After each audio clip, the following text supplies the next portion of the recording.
आणि भेटूया या पुस्तकाचे चिरतरुण. या पुस्तकांचे चिरतरुण म्हणजे वयाने फक्त 70 वर्ष पूर्ण केलेले लेखक श्रीयुत अनंत मराठे सर यांना.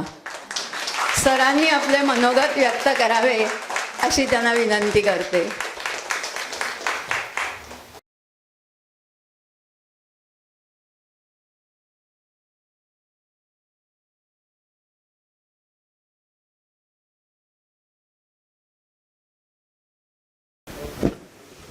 नमस्कार.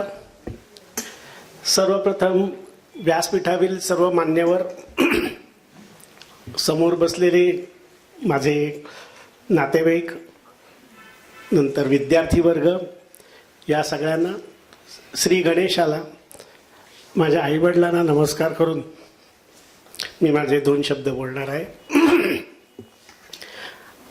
मगाशी माझा उल्लेख 70 वर्षाचा चिरतरुण असा उल्लेख केला, तर या तारुण्याचं रहस्य सांगतो तुम्हाला. या तारुण्याचं रहस्य आहे माझे सगळे विद्यार्थी.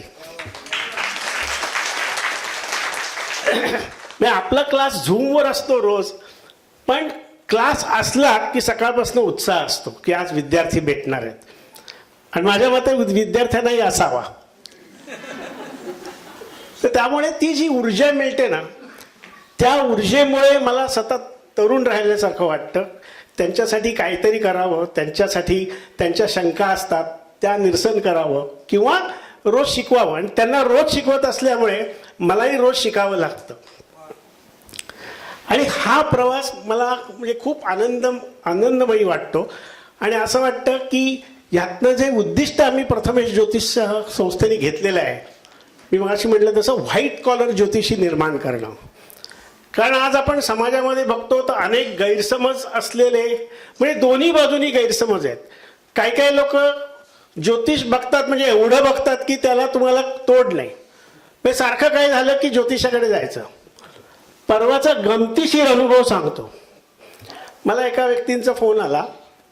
ते म्हणले माझ्या मुलाची कुंडली बघायची, हे माझ्या नातवाची कुंडली बघायची. तर मी म्हटलं नातू किती वर्षाचा आहे? तर 4 वर्षाचा आहे. तर म्हटलं 4 वर्षाचा, आपण 8 वर्ष झाल्याशिवाय आपण पत्रिका बघत नाही, बरोबर आहे ना? सगळ्यांना शिकवलं 8 वर्ष झाल्याशिवाय पत्रिका बघायची नाही आपण. पण त्याने म्हटलं काय एवढं काय प्रॉब्लेम आहे का काही? काय म्हणे खूप प्रॉब्लेम आहे. म्हटलं काय झालं? तर तो राहतो अमेरिकेमध्ये आणि आता 20 तारखेला ट्रम्प येतोय. मग ट्रम्प आल्यानंतर त्याच्या आयुष्यात काय फरक पडेल हे मला जाणून घ्यायचं. तुम्ही मला सांगा, मला फक्त चक्कर यायची बाकी होती की म्हणजे लोक कुठल्या गोष्टीवरनं काय बघतात, म्हणजे असा अतिरेक करू नये. म्हणून मी सर्व विद्यार्थ्यांना आणि सगळ्यांना सांगतो, ज्योतिषाकडे आयुष्याच्या वळणावर जावं. कारण टर्निंग पॉइंट्स जे असतात ना, त्याच्याकरता तुम्ही ज्योतिषांकडनं मार्गदर्शन घ्या, निर्णय तुमचा घ्या. कारण प्रारब्ध तुमचं आहे. कुंडली म्हणजे प्रारब्ध आहे आणि प्रारब्धातले स्वतःचे निर्णय स्वतःचे घ्यायचे असतात. फक्त मार्गदर्शन एवढे करताच घ्या की कुठे खाचकळगे आहेत, कुठे अडचण येणार आहे. कारण ग्रह हे तुम्हाला चांगलं वाईट कोणते ग्रह आहेत तुमच्या कुंडलीमध्ये हे कळलं तर कोणाची साथ घ्यायची आणि कोणाला पटवायचं, ह्या गोष्टी जेव्हा कळतील ती खरी कुंडलीचं वाचन असतं. तर त्यामुळे हा सगळा म्हणजे ज्योतिषशास्त्राच्या विद्यार्थ्यांना पण मी हेच सांगत असतो. आणि माझे विद्यार्थी जर बघितलेत ना तर विविध, म्हणजे आज आता ऑस्ट्रेलियामधनं बर्वे आलेले आहेत, ते ऑस्ट्रेलियातनं शिकतात. बर्वे कुठे आहेत जरा उभे राहा 1 मिनिट. म्हणजे शेअर मार्केट आणि ज्योतिष या विषयावर मी व्याख्यान दिलं. त्या व्याख्यानाला शेअर मार्केटच्या ह्याच्यातनं हजर होते. पण त्यांना ज्या वेळेला कळलं की अरे शेअर मार्केटवरती सुद्धा ग्रहांचा प्रभाव आहे, मग त्यांनी पूर्ण, आता म्हणजे पूर्ण ज्योतिष करता येते, शास्त्रीपर्यंत ते पूर्ण झालेलं आहे त्यांचं. म्हणजे एखादा विद्यार्थी जेव्हा येतो तेव्हा काही वेळेला उत्सुकतेपोटी येतो, काही वेळेला अरे काय बघूया काय आहे असं येतो, आणि नंतर तो त्यात रमतो. आपले डॉक्टर कुलकर्णी सुद्धा, म्हणजे त्यांनी जरी ते डॉक्टर असले तरी त्यांनी त्याच्यामध्ये खरोखर अभ्यास व्यवस्थित केला. म्हणजे त्याने असं नाही केलं की अरे काय तुमचं ज्योतिष, असं नाही केलं. आणि मला हे हवं आहे की म्हणजे सायन्स आणि आपलं शास्त्र हेही एक शास्त्रच आहे. त्या दोघांचा कुठेतरी एकमेकांशी संवाद झाला तर त्यातनं आपल्याला सगळं चांगलं मिळेल. आणि म्हणून त्यांनी पूर्ण शास्त्रीची पूर्ण परीक्षाही दिलेली आहे. आणि म्हणून मी त्यांना आणि असं ठरवलं होतं की यावेळेला विद्यार्थ्यांनाच सगळं अप्लाय करायचं आहे. म्हणून ह्या पुस्तकाचं त्यांना प्रस्तावनाही लिहायला सांगितली आणि एक डॉक्टर या नात्याने ते चांगला न्याय देतील म्हणून स्तनाचा कर्करोग हे पुस्तकही त्यांच्या हस्तेच आपण उद्घाटन केलेलं आहे. कारण बाहेरच्या मोठ्या व्यक्ती आणून आपले मोठेच आहेत ना, पण आपले मोठे आपल्याला कधी कळणार कधी. आज जर तुमच्या समोर असं आपण एकत्र आलो नसतो तर कोणाच्या प्रत्येकाचे काय काय गुण आहेत ते कसे कळले असते. म्हणून ह्याच्यामध्ये सुद्धा इव्हन शिकताना सुद्धा मी बघितलं माझे विद्यार्थी पूर्वी तर ज्या वेळेला शाळेमध्ये हे व्हायचं म्हणजे आमचे क्लासेस व्हायचे तेव्हा डोंबिवली कल्याणपासनं ट्रेननी बायका रात्री यायच्या. म्हणजे मला कधी कधी आश्चर्य वाटायचं त्या गर्दीतनं येतात कशा. म्हणजे आम्हाला म्हणजे सर्वच त्यांना आश्चर्य वाटायचं. आणि कधी म्हणायचं नाही ना सर क्लास संपवा मला 8:35 पकडायचे, असं कधीही केलं नाही. पण कोविडच्या काळानंतर आपण आज झूमवरती आहोत तर झूमवरती जसं परदेशातले विद्यार्थी आहेत इथले सुद्धा नोकरी करणारे विद्यार्थी आहेत. आणि बरेच विद्यार्थी ट्रेनमध्ये पूर्ण वेळ कानाला लावून ऐकत असतात आणि जात असतात. बरोबर आहे ना. कोण कोण करतात त्यांनी जरा हात वर करा बघा. आणि या स्टुडंट्स आहेत कधी आणि फक्त त्या मला रिक्वेस्ट करतात सर मी कॅमेरा ऑफ ठेवते कारण काय ना मी ट्रेनमध्ये आहे आणि मी आता चालते आहे. म्हणजे कधी कधी मधनच दिसतं ते पुलाखालनं जात असतात इकडनं जात असतात वगैरे. पण ही शिकण्याची विद्यार्थ्यांची जी आवड आणि त्यांचं जे त्यातलं कॉन्ट्रीब्युशन आहे ना ते मला उत्साह देतं. म्हणून मी म्हटलं माझ्या तरुण पण जे काय जर तुम्हाला वाटत असेल स्मार्टनेस वाटत असेल तर त्याच्यामध्ये तुमचा पण सहभाग आहे. म्हणजे मिसेसचा आहेच पण तुमचाही आहेच. तर हे करताना मी म्हटलं आपण अधिवेशन करूया. कारण अधिवेशन कशा करता बरेच वेळेला आपण ऑनलाईन असतो प्रत्यक्ष भेट होत नाही. आज सुद्धा काही काही लोक आल्यानंतर अरे तूच का तो असं बरेच वेळा होतं. म्हणजे अशा पद्धतीने मग म्हणून म्हटलं सगळ्या जणांनी एकत्र यावं. आणि 3 पुस्तकांचं मी हे करतोय. म्हणजे गेल्या वेळेला पण आपण 3 पुस्तकं प्रकाशित केली होती. यावेळेला 3 पुस्तकं प्रकाशित करतोय. त्याच्यातलं पहिलं पुस्तक म्हणजे ग्रहस्थिती आणि स्तनाचा कर्करोग. हे पुस्तक लिहिण्याचं कारण म्हणजे माझ्याकडे आपल्याकडे स्त्रियांना हल्ली ब्रेस्ट कॅन्सरचं प्रमाण खूप वाढलेलं आहे.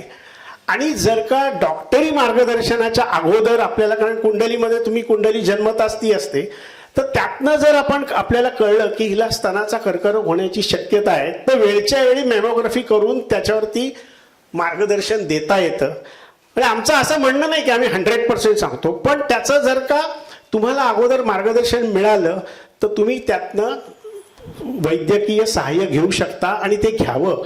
म्हणजे आमचं म्हणणं असं असतं आमचा निर्णय आम्ही तुम्हाला काय काय सांगितलं तर चुकलं तरी चालेल पण जर चुकलं नाही आणि ते बरोबर आलं कारण स्त्रीच्या दृष्टीने हा खूप नाजूक विषय आहे. आणि हा विषय मी घेतला. मी आता खरं तर म्हणजे स्त्रियांचा विषय स्त्रियांनी घेतला पण थोडंसं माझं व्यक्तिमत्व असं आहे की काहीतरी वेगळ्या विषयावर घ्यावं. आणि त्याकरता मग ह्या पुस्तकाकरता साठे मॅडम आहेत, अभ्यंकर मॅडम आहेत, बरेच विद्यार्थींच्याही कुंडल्या त्यांनी मिळवून दिलेल्या आहेत. आणि हे पुस्तक मी वसुधा वाघ यांना समर्पित केलेलं आहे. त्या खूप मोठ्या ज्योतिषी होत्या तर त्यांनीही मला टाटा कॅन्सरमधनं काही जणांच्या लाईव्ह कुंडल्या ज्या म्हणतात ना त्या दिलेल्या आहेत आणि त्याचा अभ्यास केला आहे. हे पुस्तक विद्यार्थ्यांनी का वाचावं की एखादा विषय घेऊन त्याचं सखोल ज्ञान कसं बघितलं पाहिजे. आणि तुम्ही विद्यार्थ्यांनी पण तो प्रयत्न केला पाहिजे की कोणताही एक विषय घ्या आणि त्याचा ॲनालिसिस करा. ह्याच्या मागे त्याचा ॲनालिसिस पण केलेलं आहे की किती % ग्रह कुठले, किती % ग्रहांनी काय होतं. तर हे पुस्तक मेडिकल ॲस्ट्रॉलॉजीसाठी आहे. दुसरं पुस्तक म्हणजे ऐसी रत्ने मिळविणं. आपण ज्योतिषशास्त्र शिकताना काय करतो अरे हां विवाहामध्ये प्रॉब्लेम्स येणार आहेत, प्रमोशन मिळत नाहीये, हां मग प्रमोशन मिळत नाही त्याचे ग्रह कोणते, नोकरी लागण्याचे ग्रह कोणते, हे सगळं शिकतो. पण हे सगळं प्रॉब्लेम शिकतो ना. मग नुसतं प्रॉब्लेम शिकून उपयोग नाही ना, त्याच्यावर सोल्युशन देणं गरजेचं आहे. हो अरे बाबा मी बटाटे वडा खाल्ला पण मग आता मी काय करू, आता माझं पोट दुखतंय. तर तसं आहे ते. तर तसं तुम्हाला ह्याचं बाबा विवाह जमत नाहीये, याला नोकरीत अडचणी येत आहेत, ह्यांना संततीमध्ये इश्यूज येत आहेत, तर त्याला सोल्युशन काय आहे? तर ते सोल्युशन आपण रत्नांच्या मार्फत देऊ शकतो आणि ते आपण शिकतोच, म्हणजे मी शिकवतोच. पण त्याच्या मागे शास्त्र काय आहे? खरोखरच रत्न परिणाम करतात का? कोणतं रत्न कधी वापरायचं? कोणत्या रत्नाने काय उपयोग होतो? मग आरोग्य आणि रत्न याचा काही संबंध आहे का? तुमची मानसिकता आणि रत्न यांचा काही संबंध आहे का? ह्याचं संपूर्ण उत्तर देणारं आणि त्याचं हे करणारं हे पुस्तक आहे. हे तुम्हा सर्व विद्यार्थ्यांना नक्की उपयोगी पडेल. म्हणजे तुम्ही ज्या वेळेला, आता माझं म्हणणं असं आहे की तुम्ही संबोधन केल्यानंतर लोकांना कन्सल्टन्सी करायला सुरुवात केली पाहिजे. मग कन्सल्टन्सी करताना ह्यातले काही जे तुम्ही जर का नियम वापरलेत आणि हे बघितलं, याच्यात मी 8-10 पत्रिकाही सोडवल्या आहेत की असं नाही की हे म्हणजे हेच रत्न द्या. त्याचा अभ्यास कसा करायचा तेही सांगून या पुस्तकामध्ये मी लिहिलेलं आहे, तेही तुम्ही वाचा. आणि तिसरं हे एक वेगळं पुस्तक आहे, स्वातंत्र्याचा अमृतकुंभ. सगळ्यांना कल्पना आहे की आपल्या स्वातंत्र्याला 75 वर्ष 2022 साली झाली आणि नरेंद्र मोदी म्हणजे माझे आवडते आहेत, त्याला काही हे नाही, म्हणजे मी प्रेम करतोच त्यांच्यावर. तर त्यांनी 75 वर्षामध्ये काय काय झालं त्याच्याकरता अनेक कार्यक्रम केले. तेव्हा मला असं वाटलं एक ज्योतिष म्हणून मी यामध्ये काय करू शकतो त्यांच्याकरता.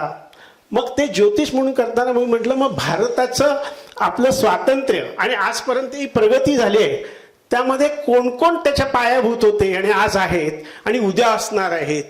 तर त्याच्याकरता स्वातंत्र्यपूर्व काळातील स्वातंत्र्य सैनिक, मग नंतर काही आध्यात्मिक गुरु की ज्यांनी पण मार्गदर्शन केलंय, काही पंतप्रधान, राजकीय नेते, सायंटिस्ट, नंतर तुमचे इंडस्ट्रियलिस्ट, इंजिनियर्स, डॉक्टर्स, सैनिक म्हणजे सैन्य दलातले मोठ्या व्यक्ती, अशा वेगवेगळ्या, म्हणजे कोणी एकाचं कॉन्ट्रीब्युशन नाही आहे.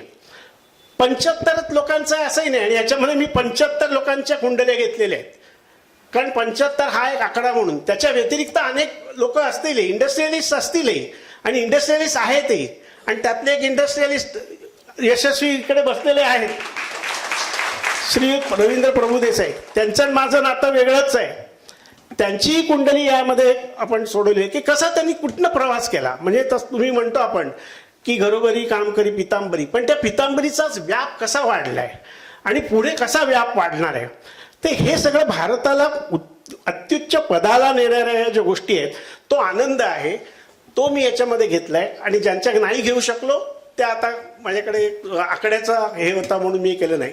हे पुस्तकही मी नरेंद्र मोदींना अर्पण केलेलं आहे की त्यांची जी कल्पना आहे आणि असाच भारत त्यांच्या ह्याच्यातनं स्वतंत्र हो ह्याकरता ही 3 पुस्तकं लिहिलेली आहेत. आता अजून सुद्धा मला तुम्हाला असं सांगायचं आहे की आमचे विद्यार्थी काय करतात, पेपर कसा लिहितात. म्हणजे मगाशी म्हणलं की 19 वर्षाच्या स्त्रीपासून किंवा स्त्री पुरुषापासून ते 75 वर्षापर्यंतचे सगळेजण शिकतात. आणि सगळेजण क्लास म्हणजे शाळा सोडल्यानंतर त्यांना हे सगळं पहिलंच गोष्ट असते वर्गात बसायचं. त्यामुळे मी सर्व विद्यार्थ्यांना सांगतो, बघा तुम्ही तुमच्या मुलांना म्हणता ना, अरे तुला एवढ्या वेळा सांगितलं तरी येत नाही, आता तुमचं तुम्हाला ते कळतंय. आणि मग मी त्यांना म्हणतो, बघा बघा भोगा आपल्या पापाची फळं. मुलांना बोललात ना, आता तुम्हाला मी तेच बोलणार आहे. सर ते अजून नाही जमणार ना, कारण काय आपण विद्यार्थी अवस्थेत आहोत. आपल्याकडे विविध स्तरामधनं विद्यार्थिनी आलेले आहेत. त्या कुठे कुठे काम करत असतात, घरातले प्रॉब्लेम्स असतात, घरातलं सगळ्यांचं करायचं असतं. एवढं करून ज्योतिष शिकतायत, मग त्यांना आपण सहाय्य केलं पाहिजे. आणि त्या सगळ्या काही विद्यार्थी असे आहेत की सर आम्हाला मराठीतनं शिकता येतं पण लिहिता येत नाही. म्हणलं इंग्लिशमध्ये लिहा, हिंदीमध्ये लिहा. काही जण टाईप करतात. ते हे सगळे पेपर्स कसे असतात, पेपर्स किती, एक पेपर तुम्हाला एका विद्यार्थीचा पेपर कमीत कमी 60 ते 70 फुलस्केप पेपर पानांचा असतो. तेवढं मराठी लिहायची सवय हल्ली नसते. हल्ली व्हॉट्सअपवर hi how are you, good night एवढंच फक्त लिहितो आपण, बाकी आपण हाताने लिहित नाही. पण तुम्हाला सांगायला आनंद वाटेल म्हणून मी इथे मुद्दामून तिथे 2 विद्यार्थिनी बसले आहेत बघा, तिथे वानगी दखल काही पेपर ठेवलेले आहेत. ते पेपर तुम्ही नक्की लंच टाईमला का बघा, हस्ताक्षर बघा, आकृत्या बघा, लेखणीतलं सामर्थ्य बघा, कसे लिहिलेले आहेत ते बघा. हे सगळं आमच्या विद्यार्थ्यांचं आम्हाला दाखवायचं होतं की यातनं आपल्याला विद्यार्थी नुसते निर्माण नाही करायचे आहेत, प्रत्येकाला कलेचं त्यात सुद्धा कलरिंग कसं केलेलं आहे बघा, नक्षत्रांचं कलरिंग कसं केलं, हे सगळ्या खूप गोष्टी आहेत. तर मी पुन्हा एकदा आपल्या सगळ्या विद्यार्थ्यांचे आभार मानतो आणि त्यांनी असंच फक्त पेशन्स ठेवायला मी सगळ्यांना सांगतो. कारण सगळ्यांना असं अरे विवाह झाला मग आता पुढे प्रेमविवाह कधी होईल आणि कसा होईल हे शिकवा, हे अशी उत्सुकता असते आणि ही उत्सुकताच महत्त्वाची आहे. कारण काय, प्रत्येकामध्ये एक लहान मूल दडलेलं असतं आणि ते लहान मूल जपून ठेवा.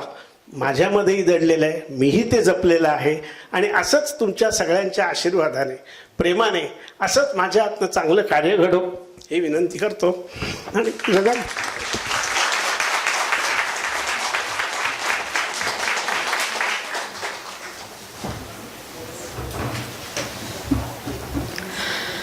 संस्थेच्या उद्दिष्टांकडे संस्थेची वाटचाल कशी सुरू आहे हे खुसखुशीत नर्मविनोदी शैलीत सांगत चिरतरुण मराठे सरांनी आपले अनुभव व्यक्त केले आणि अधिवेशनाचं प्रयोजनही सांगितलं. तसेच ज्योतिषशास्त्राचा उपयोग कसा करून घ्यावा हेही विशद केले.